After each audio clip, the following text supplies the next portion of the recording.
What's up, world? I'm Cameron McKinney, and this is Pop Culture Spotlight, a podcast about actress Emma Stone in the movie True History of the Kelly Gang. But first, let's talk about actress Emma Stone. And the first time I saw Emma Stone was in the movie Superbad and thought she was good. And of course, I love that movie. But then all of a sudden, I started to see her in a lot of movies I would categorize as not so good. And those movies include The Rocker, House Bunnies, and Ghosts of Girlfriends Past. I thought Emma Stone was going to be one of those actresses that was in everything that wasn't necessarily good. I thought to myself, why is Hollywood putting this person on every single movie that's not really good? And then something changed. I started to see a string of movies that include Zombie Land, Easy A, Crazy Stupid Love, and The Help. And the one that stands out from that list is Crazy Stupid Love. Emma Stone is not the lead of that movie. Steve Carell, Ryan Gosling, even Julianne Moore probably have more scenes in that movie than Emma Stone, but she gives one of the best performances in that movie. It is such a likable performance, and that's when I was like, wow, Emma Stone equals movie star. And that's something I like about performers, is that my opinions on them can change. Like, again, I thought of her as somebody who was in a lot of bad movies, The Rocker, House Bunny, and Ghosts of Girlfriends Past, and then I see a movie like Crazy Stupid Love, and I'm like, I get it. I get why people are on the Emma Stone train. She is one of the best actresses on the planet. And the moment you yourself realize that, again, it's something I hold dear, that I was able to see that I was wrong about Emma Stone. And since that moment, since that movie, she has been one of my favorite actresses. And again, those other movies I listed are quite good too. Zombie Land has become a cult classic. Easy A is like a love letter to the John Hughes movies of the 1980s. And of course, The Help was a major player at the Oscars, and Emma Stone's performance in that film is quite underrated. And then after those performances, she kind of goes mainstream and stars in The Amazing SpiderMan. And what I'll say about these two movies is I really like the first one. I love Andrew Garfield's performance in the first movie, and I love Emma Stone in that first film. Now, what I don't like is The Amazing Spider-Man 2. I think the second film is too much based on that relationship, and I understand why. I mean, spoiler alert, Emma Stone's character dies in the second Amazing Spider-Man film, so they tried to build up that relationship as much as they could. But that film is quite troubled, and it doesn't work for me at all. I think that's the most unwatchable superhero film maybe of all time, but I really did like Amazing Spider-Man, and thought her and Andrew Garfield really had a lot of great chemistry together, and that she was given a lot more to do in that first film than Kirsten Dunst was ever given in the Tobey Maguire Spider-Man movies. Again, Emma Stone was playing Gwen Stacy and Kirsten Dunst was playing Mary Jane. But I just think Emma Stone was given a role more substantial than just being the girlfriend of the superhero, and I quite appreciated that about the first Amazing Spider-Man film. Then Emma Stone gets her first Oscar nomination for the film BirdMan, which rejuvenated the career of Michael Keaton. Edward Norton's in that film, Zach Galifianakis is in that film. Emma Stone is brilliant in that film, and since that film, she's been on quite a run of being in these critically beloved films. I mean, right after that, a few years after, is La La Land, which is her absolute best performance. She's fantastic, she sings well, and she perfectly displays the life of a struggling actress. She 100% deserved to win the Oscar that year. That was the best performance by any performer in 2016. I was blown away by Emma Stone's performance in La La Land. And you can't talk about Emma Stone without mentioning the name Ryan Gosling. I mean, these two have tremendous amounts of chemistry together. They've been in 3 films. All 3 films I love dearly. I love Crazy Stupid Love. Again, it's just one of those films. Steve Carell's kills in it. Julianne Moore's fantastic in it. Even Kevin Bacon has some moments along with Marissa Tomei. But the shining glow of that film is Emma Stone and Ryan Gosling. I mean, they carry that film. They have magical chemistry in that film. And then comes Gangster Squad, which is an underrated film, which isn't great, but the best parts of it feature Emma Stone and Ryan Gosling. And then you have La La Land, which again just proves that they have great great chemistry, and they both got Oscar nominations. Emma Stone won. Ryan Gosling probably should have won. I mean, I want to see that pair of Emma Stone and Ryan Gosling star in at least 8 more movies together before the end of their careers. That's how special I think they are on screen together. And even after Emma Stone won the Oscar for La La Land, I really think she's continued to improve in an actress. She's been in movies like The Battle of the Sexes, which is a super underrated film that stars her and Steve Carell. I mean, that was a great film. She played Billie Jean King, and she appeared in the movie The Favorite along with Olivia Colman, Rachel Weisz, and Nicholas Hoult, and received her 3rd Oscar nomination. I mean, all 3 of them got nominated for Oscars for that film. That film was one of the best films of 2018, and again, I thought Emma Stone gave a tremendous performance. She did a great British accent in that film, and again, she was kind of the comedic relief of that film along with Nicholas Hoult. I mean, the scenes between those two were my favorites of that film. Let's look at the upcoming films for Emma Stone. She's going to appear in the Disney film Cruella, a live-action adaptation of that villainous character. Listen, I don't know if this sounds like a great movie at all, but if you're having any second thoughts about it, I thought Maleficent with Angelina Jolie worked out way better than I ever would have expected. So I have hopes for the film Cruella, and I believe in Emma Stone as an actress that she's not going to be a part of something that's going to be really bad. So I have high hopes for the film Cruella, but what I'm also super excited about is that there's a rumored reunion with Damien Chazelle for his next film Babylon, which could co-star Brad Pitt. I would want nothing more in this world than a film that stars Emma Stone and Brad Pitt. So please make that happen, Damien Chazelle. Please put Emma Stone in a film along with Brad Pitt. I mean, Damien Chazelle, of course, directed La La Land. It's Emma Stone's best performance. So if Babylon really does come to fruition, I believe Emma Stone will be all-time great in that film. Quite simply, I think Emma Stone is the best actress working today, and here's a list of movies that prove my point. Zombie Land, Easy A, Crazy Stupid Love, The Help, The Amazing SpiderMan, Gangster Squad, Magic in the Moonlight, BirdMan, Irrational Man, La La Land, Battle of the Sexes, The Favorite, and Zombie Land Double Tap. Watch these films and appreciate the work of Emma Stone, because I don't think there's any actress like her working today. Now let's switch gears and talk about the movie True History of the Kelly Gang. Here's a quick synopsis. Young Australian Ned Kelly tries to avoid a life of crime he seems destined for, only to become the leader of the infamous Kelly Gang. I really like this film. I didn't know much about Ned Kelly. Again, this is a fictional story about him, but I quite enjoyed it. I think it's one of the better films of 2020 so far, and one of the biggest reasons why is George Mackay. He gives a completely different type of performance from the one he gave in 1917. He's so subtle in that film, he barely speaks, but in True History of the Kelly Gang, he's boisterous as Ned Kelly. It's a great performance. I mean, this guy, George Mackay, is going to become a movie star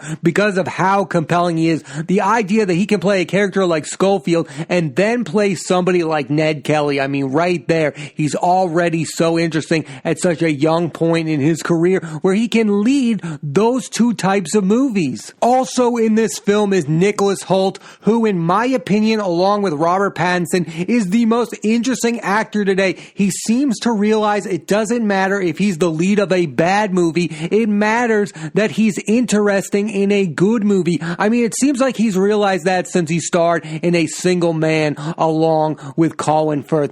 Ever since I saw him in that film, and ever since, he's been brilliant in scene-stealing roles in really good movies like Mad Max Fury Road, The Favorite, also The Current War. I mean, he plays Nikola Tesla in that film. He's barely in the film, yet he's so endlessly interesting in in that. In The Favorite, he's up against 3 movie stars, yet I think he gives the best performance of that film, and he didn't even get Oscar nominated. And then going back to Mad Max Fury Road, a film that has Tom Hardy and Charlize Theron, it's the performance of Nicholas Hoult that has aged the best. I mean, again, it doesn't matter if he's the lead of movies. It matters that he's interesting in interesting films. That's why it's so fascinating that he was reportedly the runner-up to Robert Pattinson for being Batman, because both of them seem to have the same strategy. They don't want to be the lead in boring films that we've already seen before. They want to be in interesting films and work with the best filmmakers.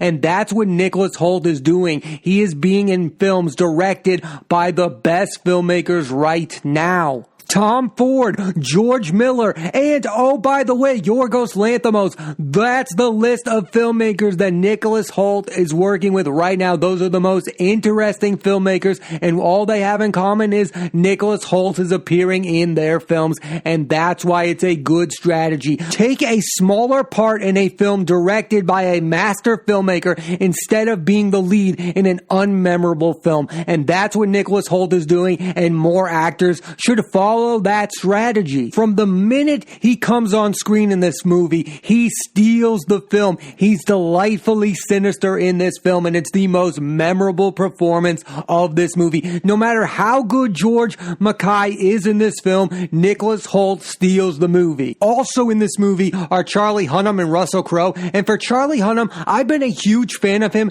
ever since he played Percy Fawcett in The Lost City of Z. I've even liked him in King Arthur, and all of his movies to me are so interesting. Triple Frontier, I'm a big fan of. I also loved him in the Guy Ritchie film, The Gentleman. I mean, I've just been a big fan of this guy's movie career. I think he's become underrated. I think he's equally interesting as a leading man as he is a supporting actor. I mean, the guy's been in Pacific Rim and Crimson Peak. He's worked with Guillermo del Toro twice now. This guy is a legitimate movie star. And again, he's quite good in this film. He doesn't really have any scenes with the George Mackay character, but along with Russell Crowe, those two have some intense scenes together. Charlie Hunnam is a name you should pay attention to. When I see him in a movie, I know he's going to do something interesting in that film. Then you have the legend himself, Oscar winner Russell Crowe in a smaller role. Listen, I really like the films that Russell Crowe has been a part of recently. The Nice Guys, which is a super funny film which he co-starred along with Ryan Gosling. Then you have Boy Erased, where he was really good along with Lucas Hedges. I mean, this guy has become a really good supporting actor. I think we're past the time where Russell Crowe was a leading man. I think he's into that part of his career where he's going to be a supporting actor, but there are still moments where he can be Oscar winner Russell Crowe, and he can carry a film for a few moments or so, and he absolutely does that in this film. And that's the Russell Crowe I want to see from now on. I mean, who isn't a Russell Crowe fan? I absolutely loved Free 10 to Yuma and State of Play. I mean, those are some of his underrated classics. You, of course, have Gladiator, A Beautiful Mind. This guy is an absolute legend. And yes, it's kind of sad to see that he's no longer a leading man, but I now really enjoy him as a supporting actor, and I think more people should take notice because I think his career is far from done. And also in this movie, you have Essie Davis and Thomasin McKenzie, who have exceptional chemistry with Mackay. They all get to have moments with George Mackay. I mean, Thomasin McKenzie is absolutely on fire right now. I thought she had the best performance in Jojo Rabbit, like I previously said on that podcast. Listen to that one. I think she had the best performance of that film, and I'm excited to see where her career goes from here. Let's talk about the director of this film, Justin Kurzel. He also directed Macbeth, which starred Michael Fassbender, Marion Cotillard, Sean Harris, Jack Reiner, Elizabeth Debicki, and David Thewlis. I'm a big fan of that film, and I'm a big fan of this film. I mean, this guy makes interesting films that look magnificent. I mean, he is a visual filmmaker. This film looks intense, and it's a wild and crazy ride. I think that the thing I liked about this movie, The True History of the Kelly Gang, was that at some point in this film, Ned Kelly begins to believe his own myth and thought he was larger than life, and others in his life worried for him, but no, he started to believe his own hype. He thought he was more than just a man, but by the end, he is just a man. There's a breaking point at some point in the film where Ned Kelly realizes there's no avoiding this based on his background. He's going to go down this life of crime. This is the only way for him to be him. He thinks it's the only thing that he's special at because he was never given a chance at anything else other than this life. And the other characters in this film are kind of challenging him to get to this point in his life where he becomes a criminal. His own mother sells him off to the Russell Crowe character, which is one of the saddest moments in the film. But then you also have a moment with Nicholas Hoult's character and George Mackay's character where he basically says, Ned, I know you're not a killer. And I think at that point is when Ned Kelly realizes he can't be back and forth between both worlds. He needs to go full in and form the Kelly Gang. So the Essie Davis character was trying to get him to that point to become a criminal, and the Nicholas Hoult character was saying, I know you're not a real criminal. So it basically, every person in his life, the Russell Crowe character included, the Charlie Hunnam character included, got him to the point where he became Ned Kelly, the leader of the infamous Kelly Gang. And I think the movie brilliantly explores this idea that Ned Kelly is not a terrible person. He's not a murderous villain. He is somebody who believes you do anything in your power to survive. He's somebody who cares for his family. The Kelly Gang are built with his brothers and friends. Like, this is a guy who cares about a lot of stuff. At some point in the movie, he tries to make a deal with the Nicholas Hoult character to get his mother's husband out of prison. I mean, he is somebody who would abide by the laws if he thought the laws would help him survive. But no, this is somebody who's doing everything in his power for him and his family to survive and prosper, to live a better life. Also, this movie kind of explores nature versus nurture, because in the end, Ned Kelly was so close to walking away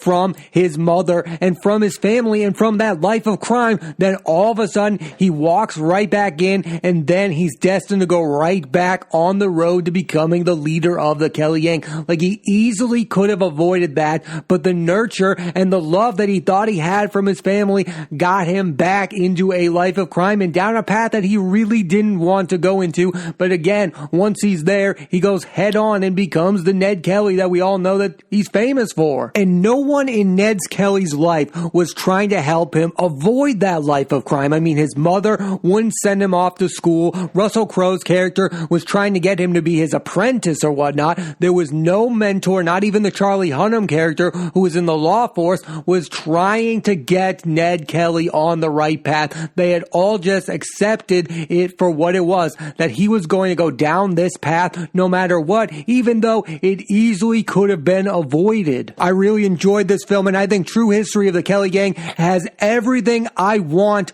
from a movie. It has an interesting plot, interesting character, this mythical figure that I didn't know a lot about, and it has a lot of good to great actors just going for it, from George Mackay to Nicholas Hoult, Russell Crowe, Charlie Hunnam, Essie Davis, Thomas and Mackenzie. They all feel like they're in the same film, and the ending is one of the best endings in a film this year. It's visually stunning. It's tragic what ends up happening to the Ned Kelly character, who starts to buy into his own myth that he's larger than life. That's the sadness of the story, is that this guy who stopped at nothing to avoid a life of crime got sucked into it, and got so far sucked into it that he started to think he was bigger than any man alive, that he was more than just a normal guy, and he ended up dying in a normal fashion, because at the end of the day, he is only human. Ned Kelly might be a myth, but the guy ended up being just another person. My absolute favorite scenes in this film are the ones